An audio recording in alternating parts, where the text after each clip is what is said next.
तब जहाँ पर आती है बात परिवार पर निश्चय की, जी तो परिवार में तो वैरायटी है सभी लोग जी। और हर एक का नेचर भी अलग-अलग है।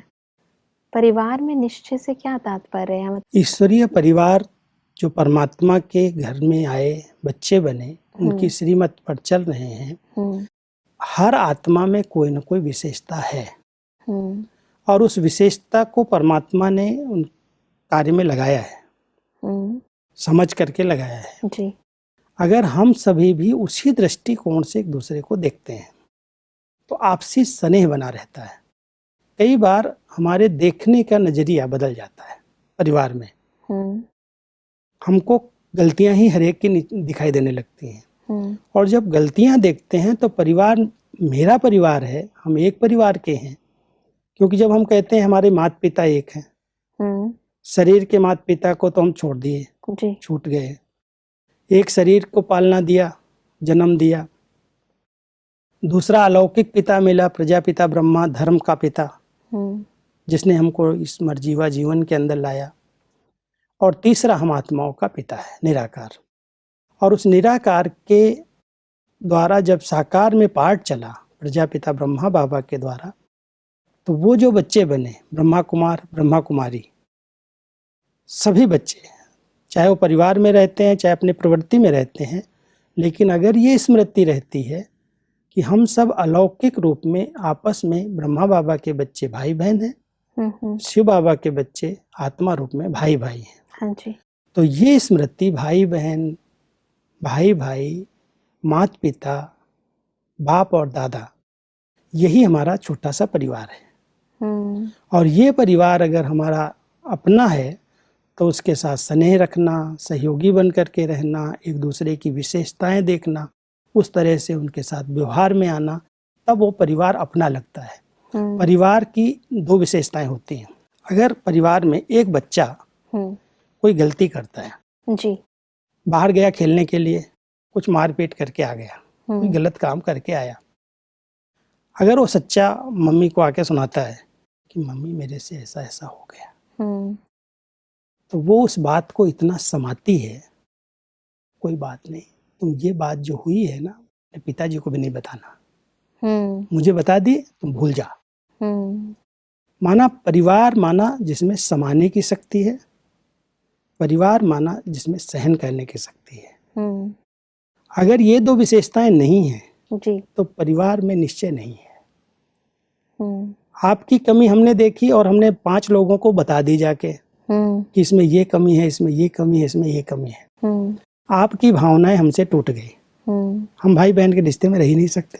वैसे परिवार में ऐसा होता है, किसी को एक काम दिया गया है जी, और दूसरे व्यक्ति को दूसरा काम दिया गया है। जी, अगर जिसको दूसरा काम दिया गया है वो पहले वाले के काम में इंटरफेयर करता है, तो फिर कई बार आपस में मनमुटाव हो जाता है।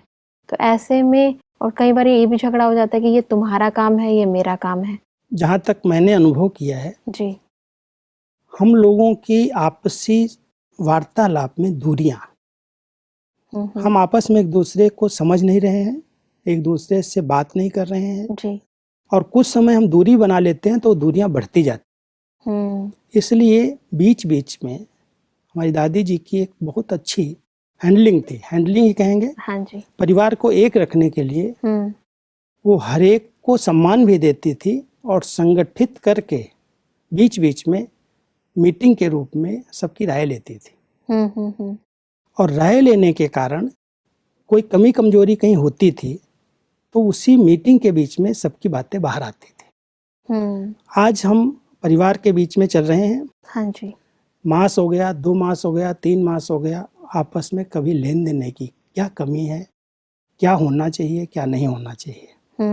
दूरी का कारण हो गया, जो आपस में टकराव हो रहे हैं उसका कारण बन गया कि हम मिल ही नहीं रहे आपस में, एक दूसरे के साथ, बड़ों के साथ बैठ करके उसको हल ही नहीं कर रहे। एक पक्ष अपनी बात कह के आ जाता है बड़ों को, दूसरा पक्ष अपनी बात कह करके आ जाता है, दोनों पक्ष कभी आमने सामने बैठते ही नहीं। हर जगह भाई साहब, चाहे कोई कंपनी हो चाहे फैक्ट्री कहीं पर भी अगर दोनों पक्ष सामने नहीं बिठाए गए और बीच बीच में ऐसे नहीं, जब प्रॉब्लम आ गई तब आप उनसे बात करना शुरू करें, वो तो टकराव ही होगा। बिल्कुल।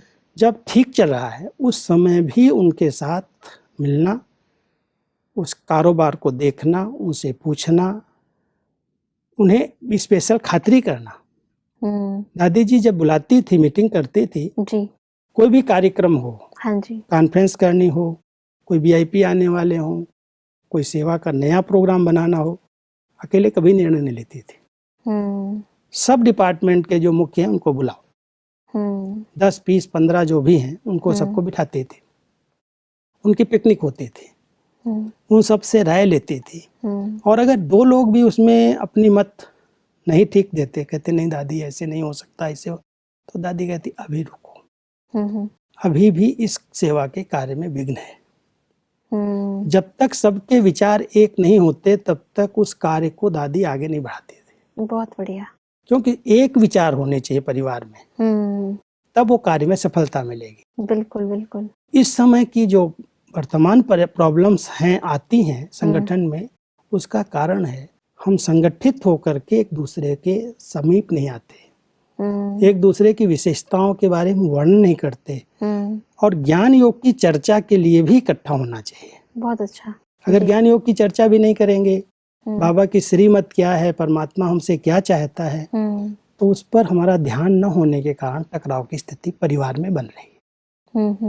एक तो दादी जी ने जो भी हमें शिक्षाएं दी हैं और उनसे हम प्रेरणाएं जो लेते हैं, उनको हमें इस सब चीज़ों को लाइफ में लेकर आना पड़ेगा, और संगठन में इन सब चीज़ों को रखना बहुत ज़रूरी है। भाई साहब, इसमें बहुत सुंदर लिखा हुआ है कि हमें ये निश्चय तो है कि हम शिव बाबा के बच्चे हैं, तो सर्वशक्तिवान के बच्चे निश्चय बुद्धि हैं, निश्चय रखने से विजय हो ही जाएगी।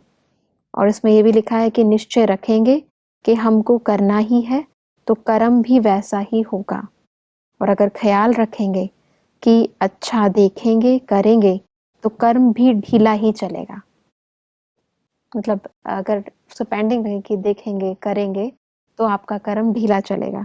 और इसमें ये भी लिखा है कि कभी भी अपने में कमजोरी की, संशय की फीलिंग नहीं आनी चाहिए, कमजोरी के संकल्प ही संशय हैं। वास्तव में यही संशय है जी। कर लेंगे, हो जाएगा, देखेंगे, तो जैसे वो डिले कर दिया उसको, कार्य को। जी जी जी। लेकिन करना ही है, दृढ़ता का संकल्प, तो सफलता तो होनी ही है, क्योंकि हम सर्वशक्तिवान पिता के बच्चे हैं। जी जी जी। अगर हमारे को निश्चय है कि परमात्मा का ये कार्य है और मैं आगे हाथ बढ़ाऊंगा, तो कराने वाला पीछे बैठा है,